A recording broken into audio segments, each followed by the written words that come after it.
bolo para você, né? Mal sabia o profeta que Deus tinha mandado ele pedir para a mulher mais pobre daquela vila.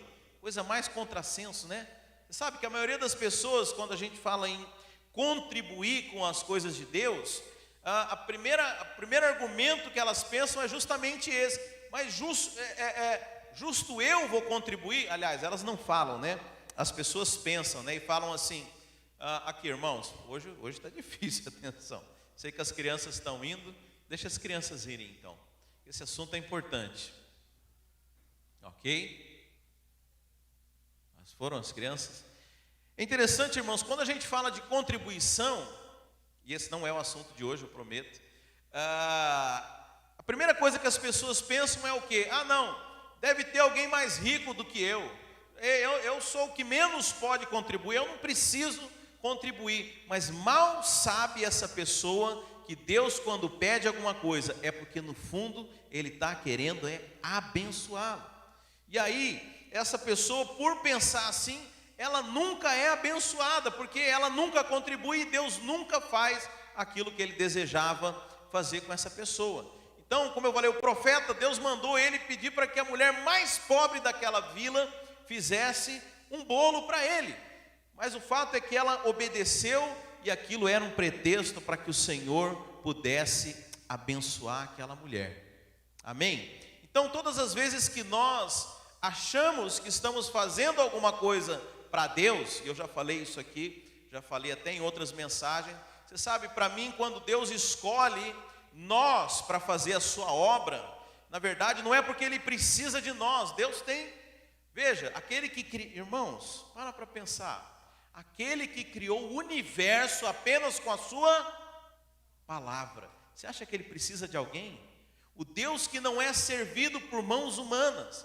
Então o que deu na cabeça de Deus de vir chamar nós aqui para poder fazer alguma coisa para Ele?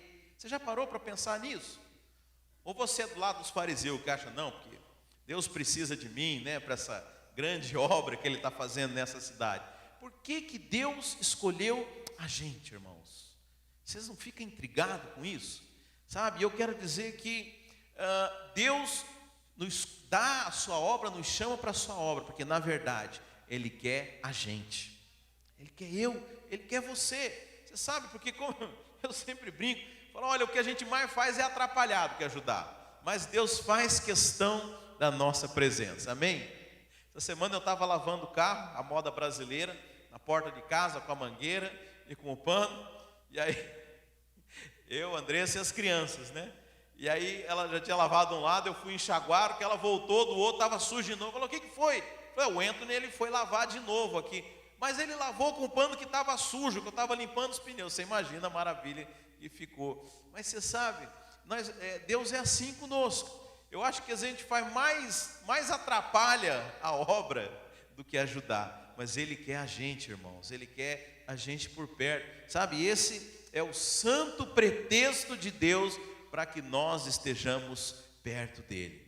Por isso Ele escolheu fazer a sua obra de uma forma perfeita, através de pessoas imperfeitas. Sabe, então, esse é o convite de Deus para nós, irmãos. Que alegria poder fazer parte da obra de Deus, né? E eu sei que existem mitos, né?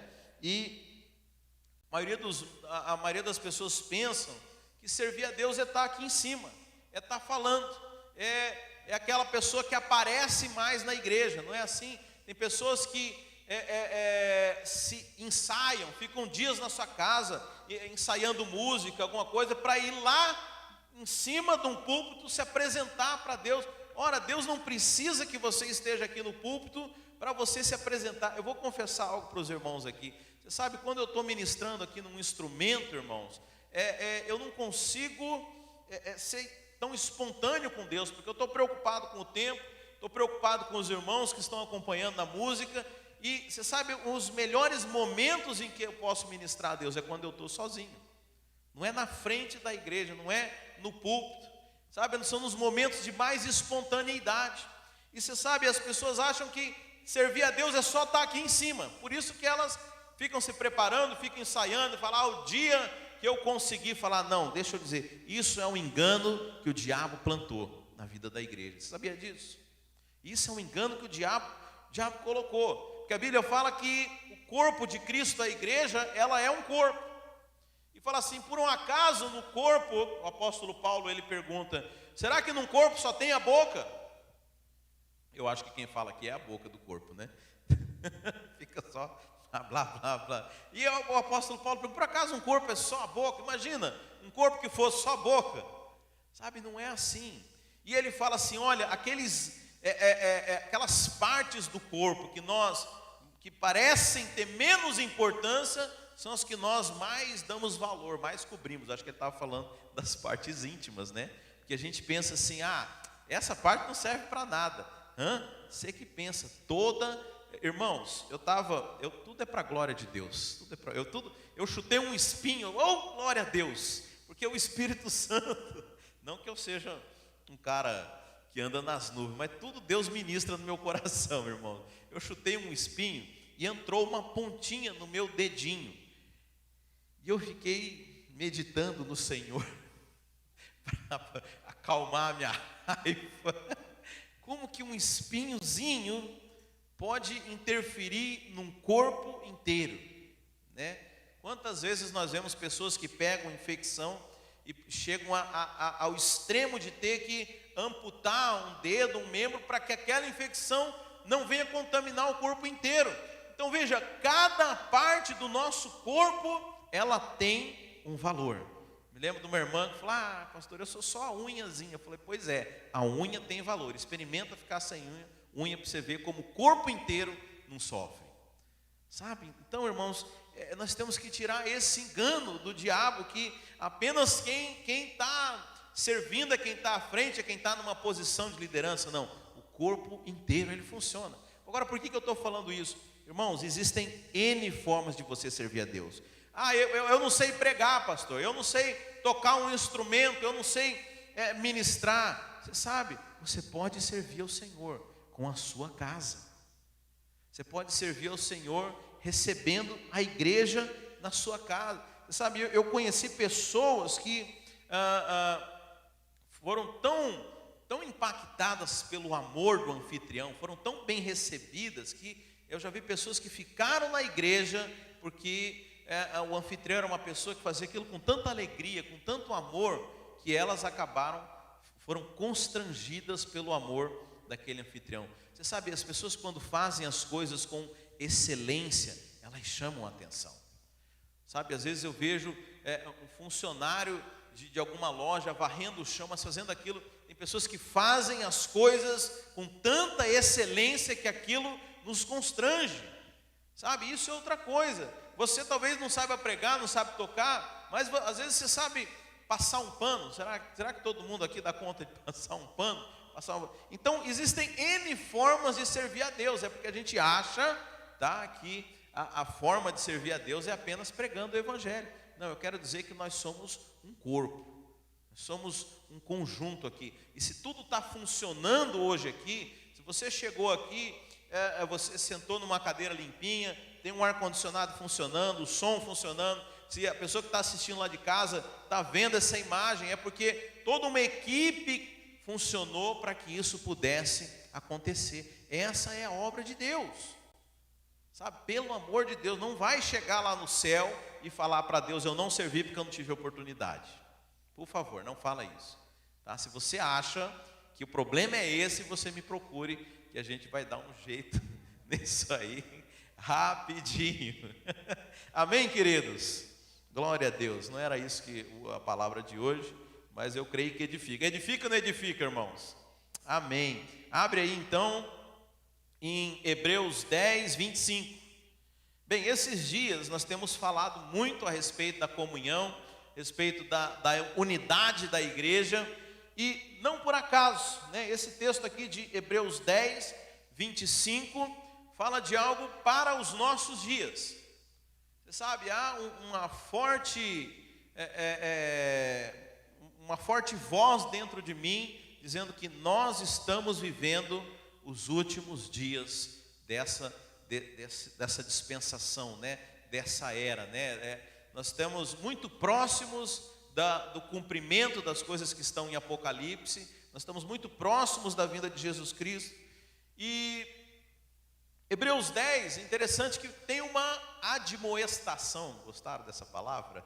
Tem uma advertência, uma exortação para a igreja. Sabe, nós vimos aqui, há 2 domingos nós temos falado, que a igreja, como que a igreja começou? A igreja de Atos, qual que era a receita, qual era a fórmula?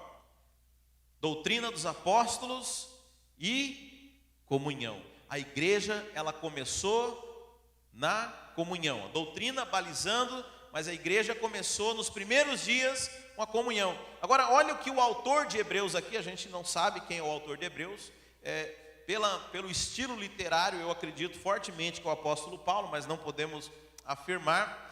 Mas aqui o autor de Hebreus então fala o seguinte, Hebreus 10, no verso 25: não deixemo-nos de reunirmos como igreja, segundo o costume de alguns, mas procuremos encorajar-nos uns aos outros, ainda mais quando vocês veem que se aproxima o dia.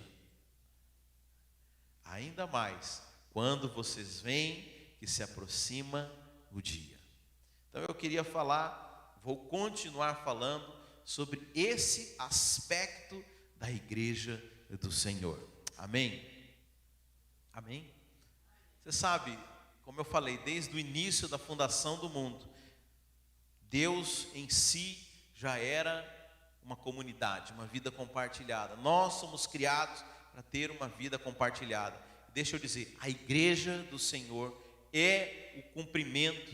Sabe, eu acho maravilhoso que o Senhor nos permite experimentar de algumas coisas que nós vamos viver na eternidade.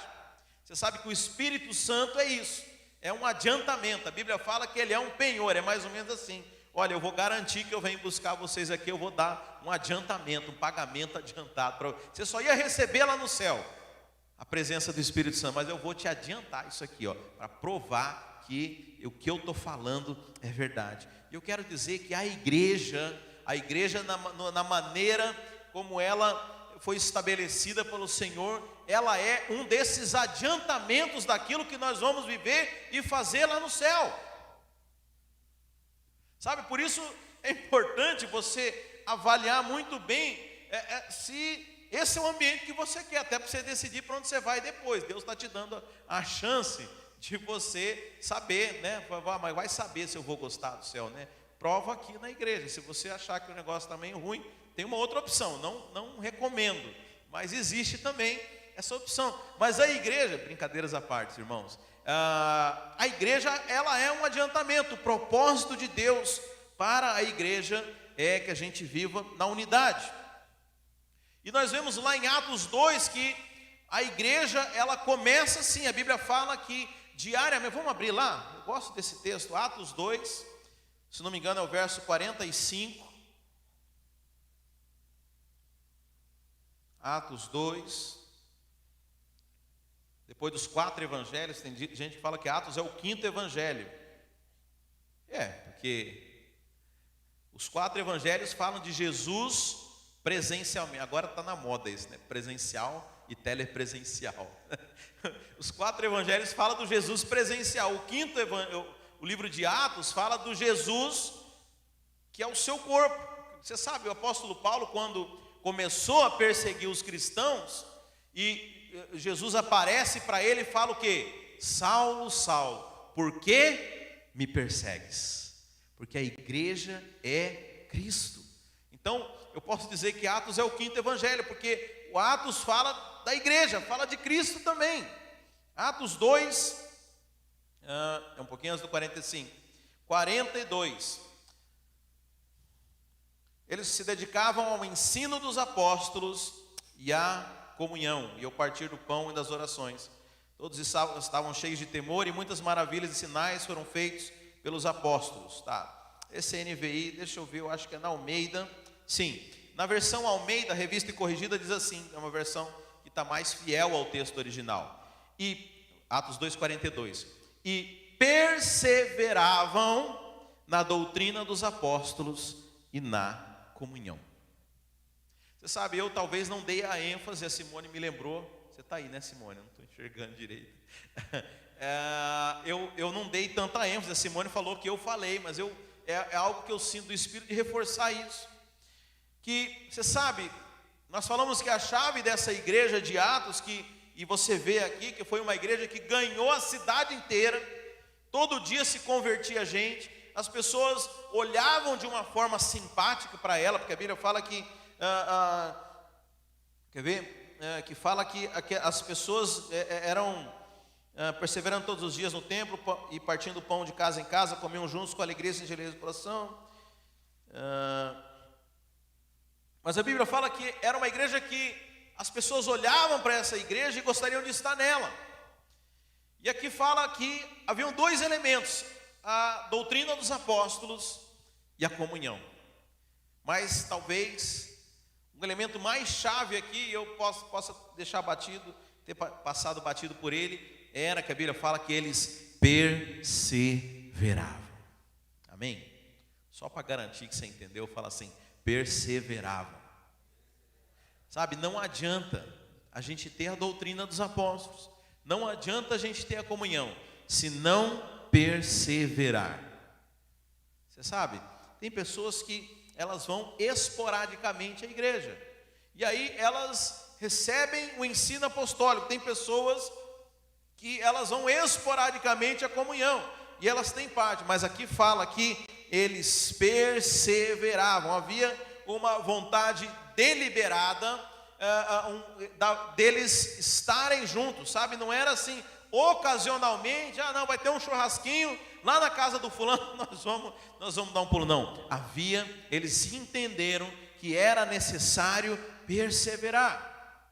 E é interessante que Jesus Cristo, quando fala a respeito da vinda do Espírito Santo, ele fala o quê? Para os discípulos: vocês vão para Jerusalém e fiquem lá, até que do alto vocês sejam revestidos de poder. Ou seja, perseverem. E a Bíblia fala que eles entenderam o recado, estavam eles reunidos quando veio o Espírito Santo. Então, para que você possa desfrutar disso aqui, não é apenas algo esporádico, não é algo que vai acontecer de você vir uma, duas vezes, e talvez não vai acontecer na primeira, não vai acontecer na segunda, mas eles entenderam a vontade de Deus, e havia um entendimento, e havia um propósito, não, tem algo intencional da parte deles, de ter a comunhão e a doutrina dos apóstolos. Você sabe, irmãos, nós precisamos ser intencionais. Eu gosto das mensagens das igrejas americanas, eles falam muito disso. Olha, você precisa ser intencional, ou seja, tudo que você for fazer, faça com propósito, faça com objetivo. Não fica à deriva. Você sabe, tem pessoas que ficam à deriva na vida. Não, né? Como diz aquele encapetado lá, deixa a vida me levar, né? Deixa a vida me levar para onde ela vai. Você sabe, você não pode ser assim. E há também um entendimento da religião, da passividade. Você sabe, a religião, ela é algo passivo, né? Esses dias lá no Brasil teve um feriado religioso lá, né? Da pessoa que eles escolheram para ser padroeira do país, né? Tá ruim, né? Porque o negócio tá meio difícil lá. E eu estava vendo, né? A mídia noticiou aquilo, mostrou aqueles cultos, né? E é interessante aquela expressão religiosa das pessoas. É algo que chega a ser mórbido. Não sei se vocês já perceberam isso. É uma cara assim de morbidão. As pessoas, sabe? As pessoas, e você sabe, isso é profético. Se não me engano, é o Salmo 8 que fala assim: dos santos que foram feitos de barro. É o 8 ou o 16? Me ajuda aí, gente. Ou é o 15? O Salmo eu sei de cor, eu não sei de cor, eu só não sei o endereço. Que fala assim, que o nosso Deus não é como essas estátuas que tem mãos e não apalpam, tem nariz e não cheiram, tem olhos e não veem, tem boca e não falam. Ou seja, está falando dos ídolos que as pessoas criavam. E ali traz uma profecia, uma maldição para essas pessoas. Fala assim: tornem-se iguais a eles, aqueles que o adoram. Já viu, quem idolatra muito estátua, fica com cara de estátua? É isso que eu estou falando. Você vê aquele negócio meio, pessoa, é aquela coisa mórbida, Por isso que nós estamos no meio de um jejum que é o que, irmãos? 21 dias contemplando a Cristo, porque você é aquilo que você contempla. A Bíblia fala que nós, com o rosto desvendado, contemplando a Cristo, somos transformados à sua imagem. Quanto mais você contemplar a Cristo, mais você vai se parecer com Ele. Por isso o Evangelho é Jesus Cristo, amém? Uma vez uma pessoa veio falar comigo, porque a gente não fala de pecado aqui na igreja. Parece até que pode pecar. Fala, não é isso. O problema é que se eu ficar falando do pecado, para o que você vai se transformar? Você vai se transformar em pecado. A Bíblia fala isso, que o arguilhão da lei é o pecado. Ou seja, quanto mais a lei, quanto mais eu te condenar, mais você vai pecar.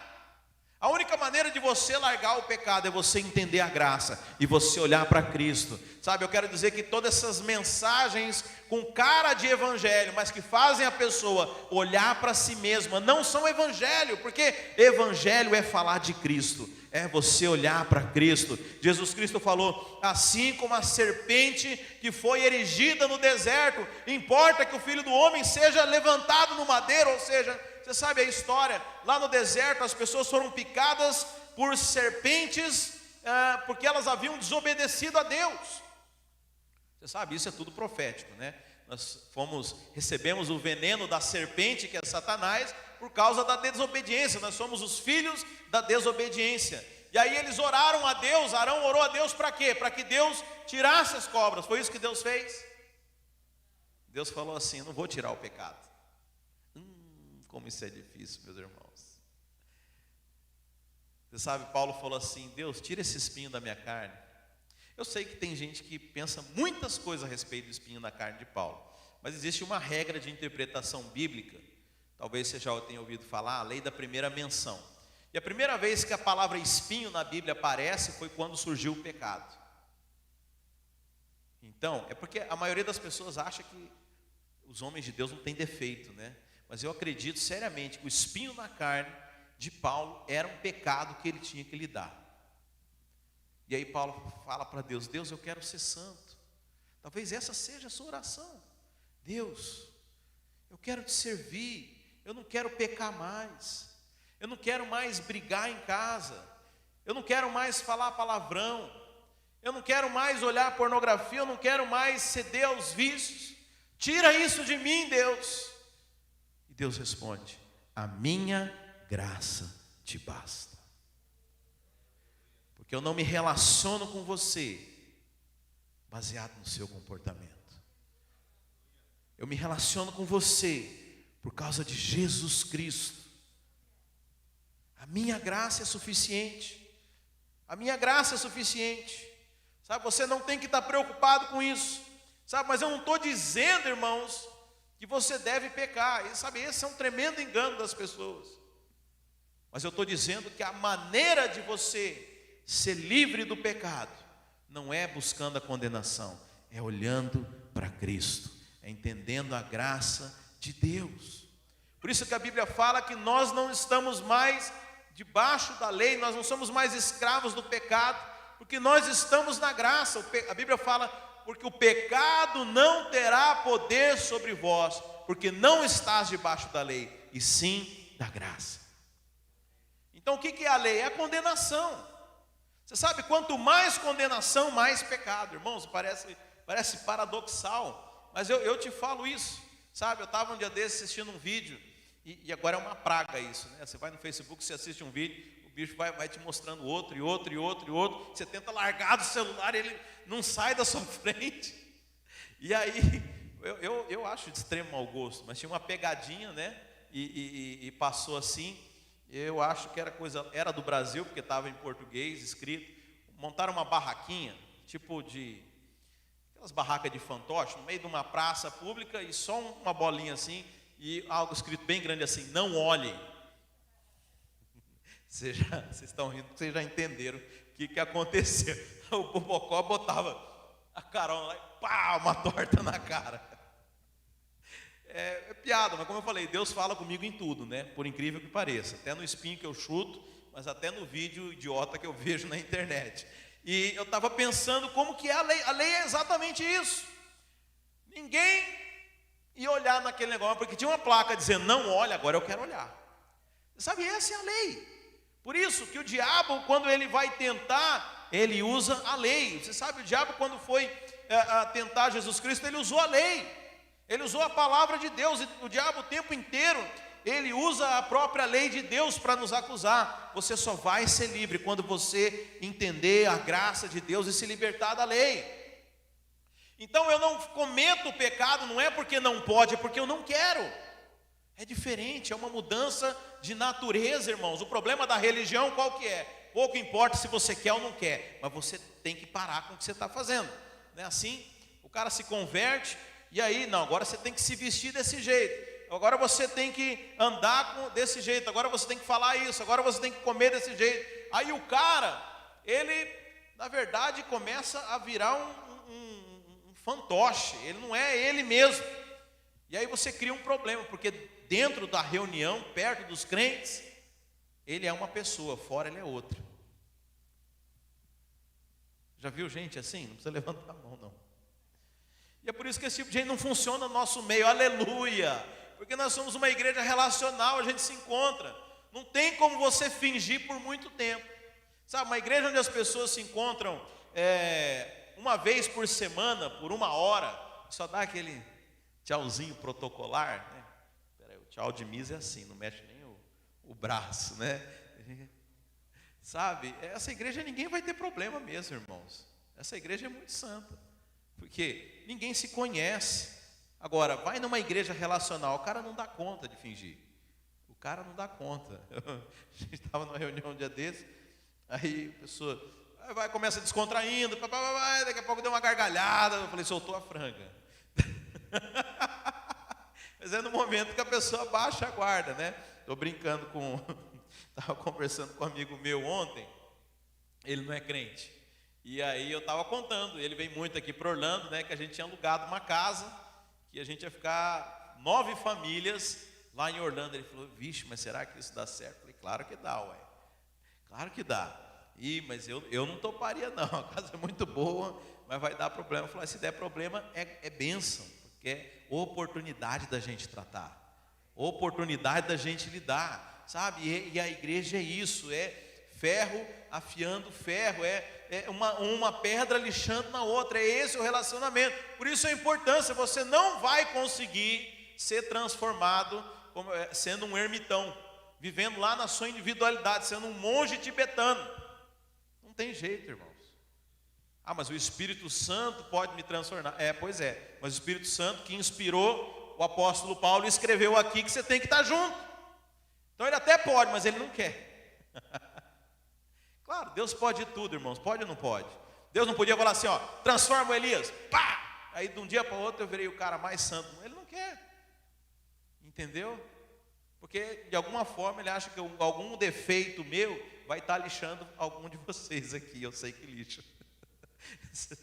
Mas sabe o que é lindo, irmãos? O dia que você fala assim, Deus, o Elias tem um monte de defeito, mas quer saber? Eu também tenho, então por isso nós podemos andar juntos, sabe? Você entendeu a graça de Deus. Você agora pode receber a graça de Deus, porque você abriu mão da justiça própria. Você sabe, quem é muito exigente com os outros, ele não consegue ser, ele também é exigente consigo mesmo. Não sei agora que situação que eu vivi esses dias aqui, mas eu lembro também de uma lá do Brasil, que a gente ia multiplicar uma célula, e a gente separou um casal lá para ser líder, e aí um casal veio reclamar com a gente, porque esse casal aqui não pode liderar, ele tem esse problema, tem esse, tem aquele. Aí eu falei assim, então lidera você. Eu falei, não, eu de maneira alguma. Quer dizer, ninguém está qualificado para ele, mas ele também não está qualificado. Por quê? A Bíblia fala que a medida com que você mede, vai ser medido por quem? Por você mesmo, freguês. Você está entendendo? A régua o dedo que você, esses clichês, né, do mundo, né? O dedo que você aponta, você está apontando 3 dedos para você. E tem uns que ainda falam assim, 1 para Deus, né? Como se Deus estivesse lá. Deus está aqui. Então veja, quando lá no Pai Nosso fala assim, perdoai assim como nós perdoamos nossos devedores, aquilo ali Deus está dizendo o seguinte: que se você não perdoar os outros, você não vai conseguir ser perdoado, porque se você é exigente com os outros, você é exigente consigo mesmo também. Então a igreja é esse desafio de você abrir mão da justiça própria, de você olhar para o defeito dos outros e falar: apesar do defeito, eu vou perseverar, eu vou ficar aqui. E até que você fala assim: porque no fim das contas eu também sou pecador. O dia que você enxergar a si mesmo, você vai parar de reclamar dos outros. Porque no fundo quem reclama dos outros é porque não conhece a si mesmo, né? Sei quem que estava me falando, não é da igreja, por isso eu posso contar aqui. Porque eu fui humilhado em tal lugar, e eu fui humilhado e tal, eu já estava de saco cheio daquilo. Eu falei: você sabe uma coisa? Só é humilhado quem é arrogante. Só é humilhado quem é arrogante. Porque quem já é humilde, ele não pode ser humilhado. Você acha que um tapete vai reclamar de estar sendo pisado? Mas eu fui feito para isso. Não mandaram eu sentar lá no fundo. Mas quem sou eu mesmo, né? Só consegue ser humilhado quem é arrogante. Então vocês estão entendendo, irmãos? Tudo é a gente entender a questão da justiça própria, entender que nós temos defeito. A partir do momento que você enxergar a si mesmo, você vai olhar para os outros e falar: mas poxa vida, né? Que é isso? Eu também sou cheio de problemas, eu também sou cheio de defeitos. É isso que Deus quer te ensinar através da igreja. Se você entendeu isso, meu irmão, parabéns, você conheceu a graça de Deus. Porque aí você vai falar: nem eu, nem ele, é tudo pela graça do nosso Senhor. Amém, irmãos? Então, veja, por isso, Jesus, quando fala assim para aqueles discípulos: permanecei juntos, permanecei, aguardem todo mundo junto, não sai ninguém, entendeu? Ninguém sai daqui. Eu gosto de um meme que o povo põe nos grupos de WhatsApp, que o cara sai do grupo, né? Aí busca, o povo coloca de novo o infeliz no grupo. E aí eles botam o meme lá: aqui a gente não aceita perder ninguém, você volta para cá. Sabe, é mais ou menos assim. Por que Jesus falou isso para os discípulos? Você acha que os caras eram tranquilos? Não era não, gente. Você acha que eles eram mais santos do que nós? Agora, está falando uma turma aqui de 70, 120, né? Você imagina, aquela turma ficar todo junto, tinha que ter uma disposição, obediência. Não, Jesus mandou perseverar. Sabe, o Espírito veio, revestiu eles de poder. E aí, nós vemos aqui a característica da igreja primitiva. Qual que era? Eles continuavam perseverando no quê? Na comunhão, no ensino. Ou seja, havia uma vontade deliberada, eles eram intencionais. Eu queria ficar em casa, eu estou cansado do trabalho, não dá para eu ir, mas eu sei que eu preciso ir na reunião da igreja, eu sei que eu preciso estar com os irmãos, porque no final das contas, é isso que Deus quer para mim. Deus sabe o que é melhor para a minha vida. Há um desejo intencional, irmãos, é o que eu te falei. Não fica à deriva, não deixa a vida te levar, porque deixa eu dizer, toda força que faz é para baixo. Tem um ditado do povo que fala assim: para baixo todo santo ajuda. Mas não é santo da igreja não, meu filho, é santo lá das coisas ruins, que sempre vai te puxar para aquilo que é errado. Então, se não houver uma vontade deliberada, se você não tomar uma decisão de perseverar, uma decisão de estar na igreja, uma decisão de estar com as pessoas e viver a vida da igreja, deixa eu dizer, você não vai desfrutar daquilo que Deus quer dispensar através da igreja. Tem um porquê, irmãos, não é por acaso que Deus manda a igreja andar junta.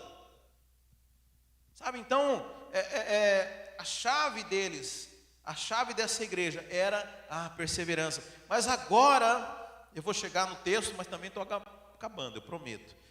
Eu sei que o horário já está indo aí, já está indo embora. Aí agora nós lemos aqui Hebreus 10, 25.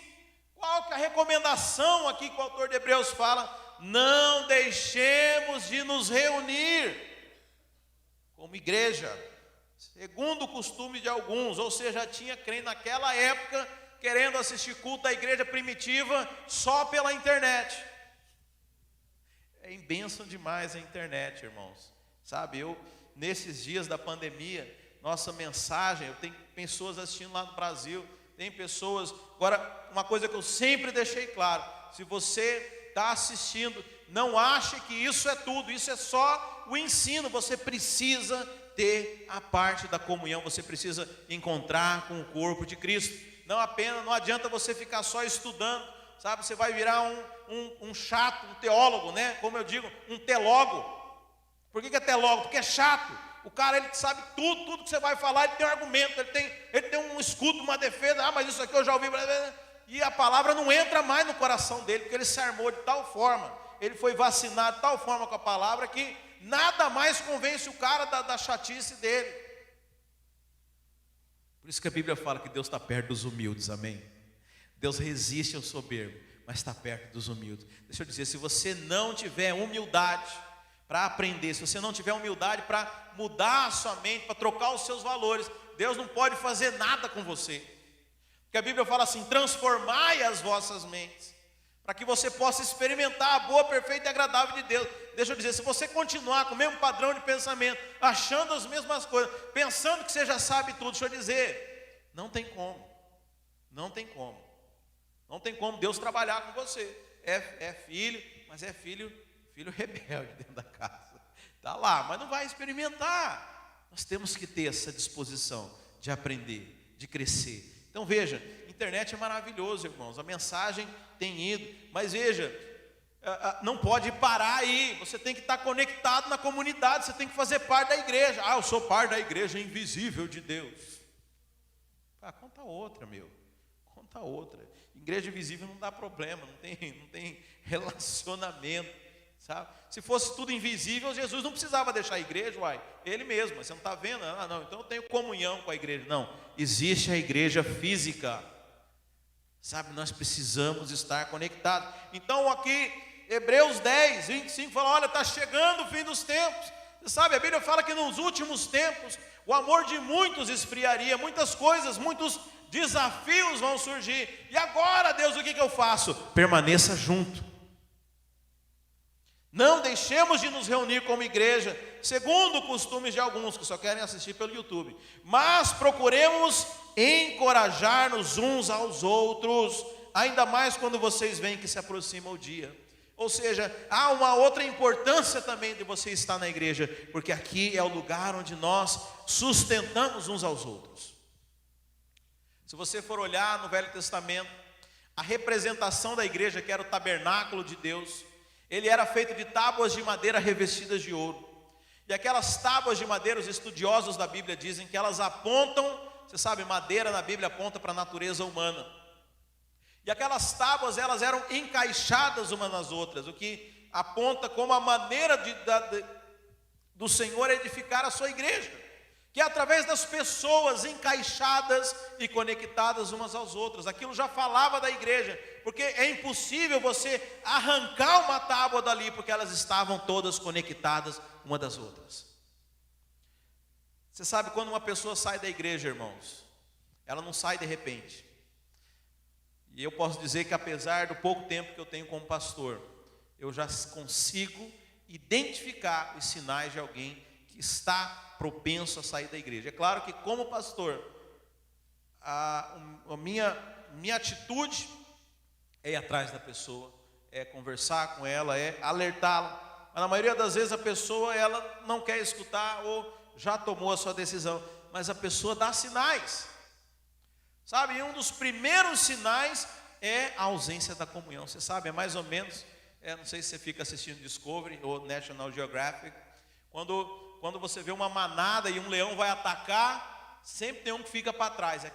Um leão nunca ataca aquele no meio da manada, nunca ataca no meio dos outros animais, ele ataca aquele que ficou para trás. E é interessante como você vê a maneira do diabo agir exatamente a mesma, irmãos.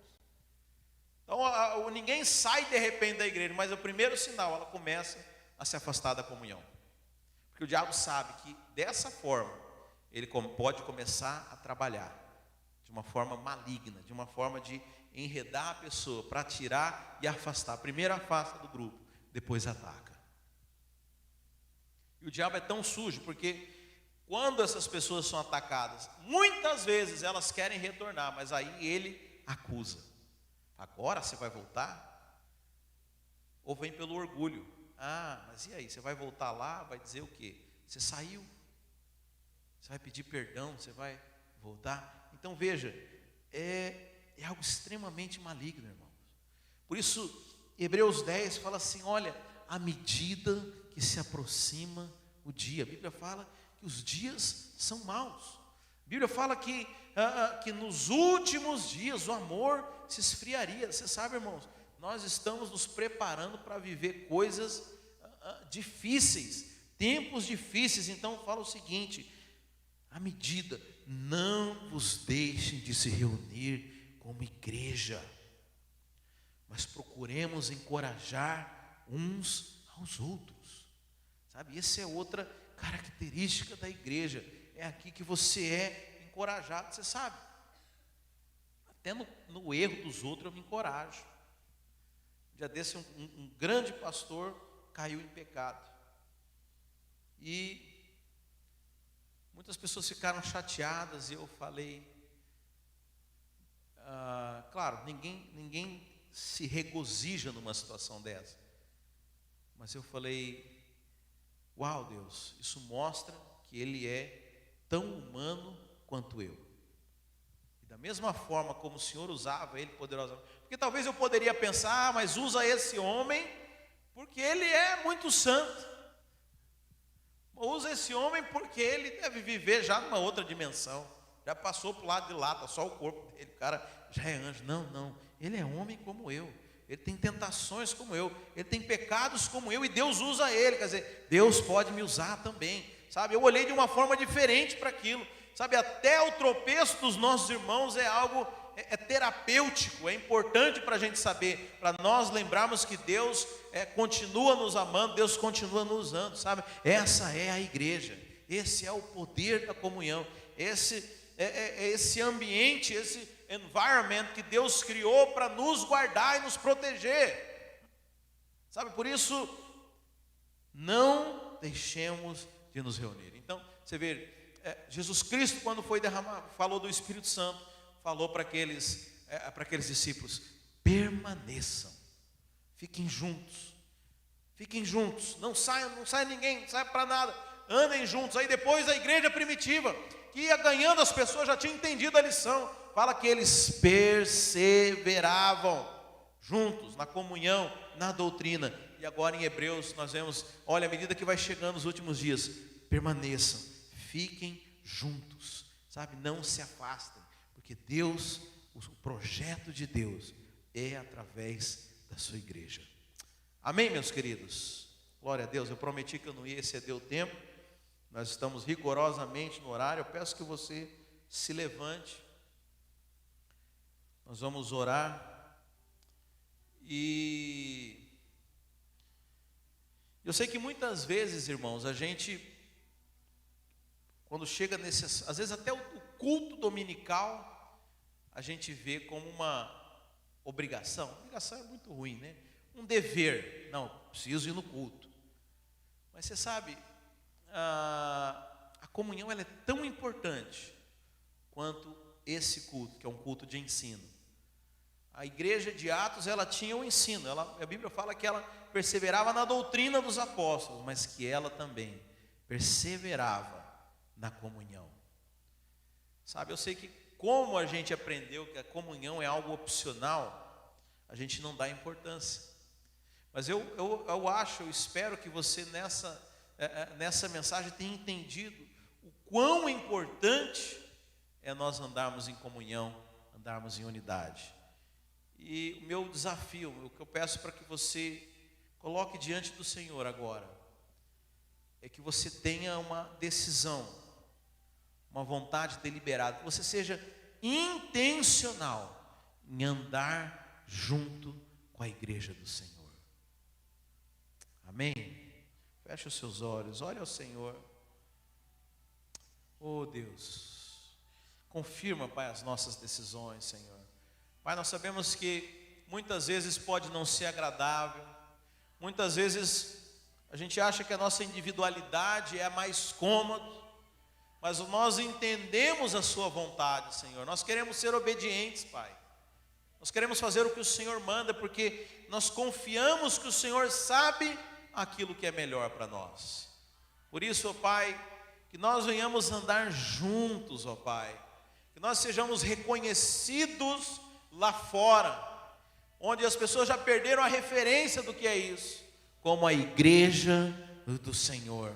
Pai, o corpo ele não é representado pela boca, o corpo não é representado pela mão, o corpo não é representado pela perna, o corpo é representado pela completude, pela sua inteireza, Senhor. Quando nós somos um, quando nós estamos juntos, Cristo é mostrado para esse mundo, Senhor. Pai, que nós sejamos essa igreja, Senhor, em nome de Jesus, ó Pai, que nós venhamos perseverar, ó Pai, agora, ainda mais agora que se aproximam os últimos dias, ó Pai. Eu quero ser encontrado fiel, eu quero ser encontrado fazendo a Tua vontade, Senhor, e que assim sejam com todos nós, em nome de Jesus, amém, amém, meus queridos. Que o amor de Deus o Pai, que a graça do nosso Senhor Jesus, que as consolações do Espírito Santo sejam com todos nós, desde agora e para sempre, amém. Que o Senhor te abençoe, vá em paz. Você pode fazer a sua oferta lá no fundo. Você que está assistindo pela internet, nós vamos colocar os dados aqui também para você contribuir. Que o Senhor te abençoe em nome de Jesus.